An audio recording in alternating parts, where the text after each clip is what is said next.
ଅକ୍ଷୟ ତୃତୀୟା ବୈଶାଖ ମାସ ଶୁକ୍ଳପକ୍ଷ ତୃତୀୟାଟି ଅକ୍ଷୟ ତୃତୀୟା ବା ଅକ୍ଷି ତୃତୀୟା ଭାବରେ ପରିଚିତ।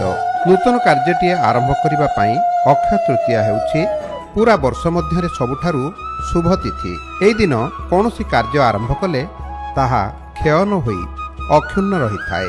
ଶୁଭ ଦିନ ମନେକରି ଏହି ଦିନ ଅକ୍ଷିମୁଠି ଅନୁକୂଳ ଗୃହ ନିର୍ମାଣ, ନିର୍ବନ୍ଧ, ବିବାହ, ଉପନୟନ ପ୍ରଭୃତି ଶୁଭ କାର୍ଯ୍ୟମାନ ଅନୁଷ୍ଠିତ ହୋଇଥାଏ।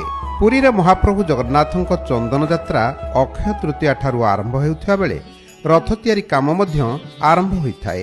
ଅକ୍ଷୟ ତୃତୀୟା ତିଥିରେ ଅକ୍ଷି ପୂଜା ହେବା ପରେ ବିଶ୍ୱକର୍ମା ଓ ତାଙ୍କର ସହଯୋଗୀଗଣ ରଥ ନିର୍ମାଣରେ ଲାଗି ପଡ଼ନ୍ତି। ଏହି ଦିନରେ ସଧବା ସ୍ତ୍ରୀମାନେ ଷଠି ବୁଢ଼ୀ ପୂଜା କରନ୍ତି।